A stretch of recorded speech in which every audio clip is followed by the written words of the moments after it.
Noong kapanahunan ng kautusan, naglatag si Jehova ng maraming mga utos kay Moises upang ipasa sa mga Israelitang sumunod sa kanya palabas ng Ehipto. Ang mga utos na ito ay ibinigay ni Jehova sa mga Israelita at walang kaugnayan sa mga taga-Ehipto. Nilayon ang mga ito upang pigilan ang mga Israelita at ginamit niya ang mga utos upang gumawa ng mga kahilingan sa kanila. Kung nangilin man sila sa araw ng kapahingahan, kung iginalang man nila ang kanilang mga magulang, kung sinamba man nila ang mga Diyos-Diyosan at iba pa. Ito ang mga prinsipyong ginagamit para hatulan silang makasalanan o matuwid sa kanila.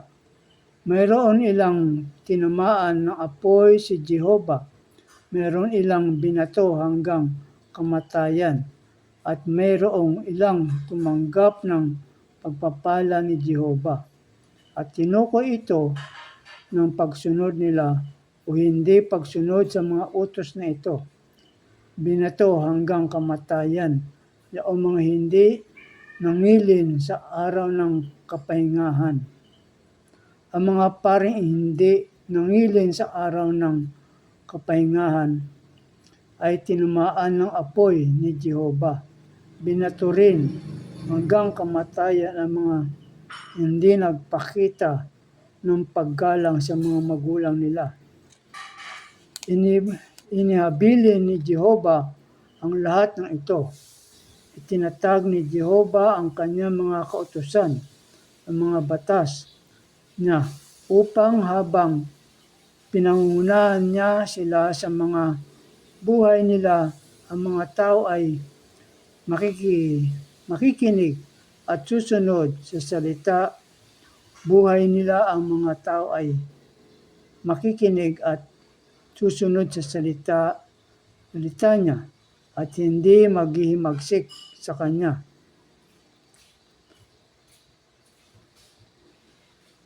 Ginamit niya ang mga kautusang ito upang mapanatili sa ilalim ng pagsupil ang bagong silang ng sangkatauhan upang mas mainam na mailigtas ang sandigan para sa hinaharap niyang gawain.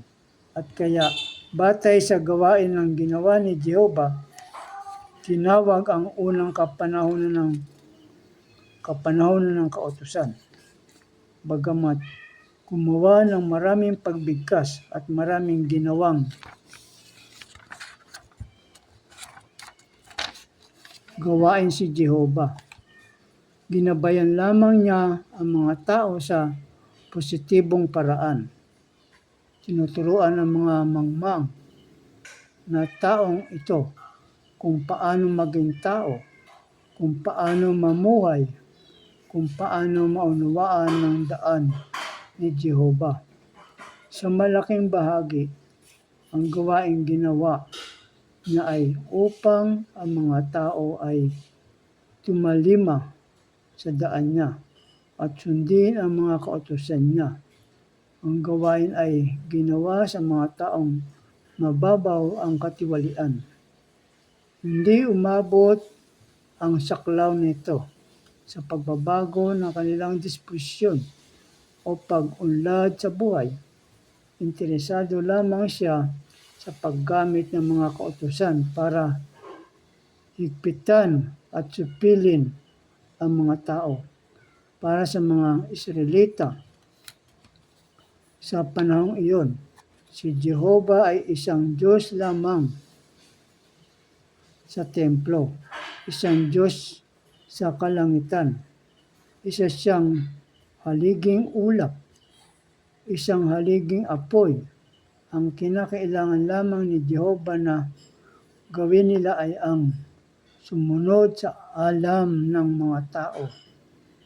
Sa alam ng mga tao, ngayon bilang mga batas at mga kautusan na ay maaari pa ngang sabihin ng isang tao na alintuntunin sapagkat ang ginawa ni Jehovah ay hindi nilayon para baguhin sila. Sapagkat ang ginawa ni Jehovah ay hindi nilayon para baguhin sila, kundi para bigyan silang ng mas maraming bagay na dapat magkaroon ang tao at para tagubilin sila mula sa sarili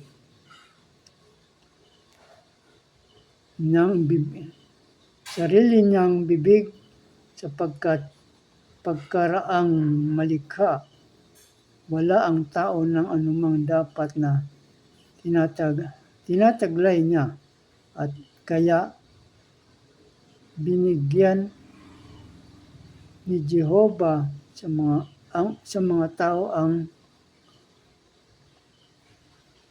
mga bagay na dapat nilang tinataglay para sa mga buhay nila sa lupa, upang ang mga taong ito na kayang pinangunahan ay magawa na malampasan ang kanilang mga ninuno, sina Adan at Eva, sapagkat ang binigay ni Jehovah sa kanila ay higit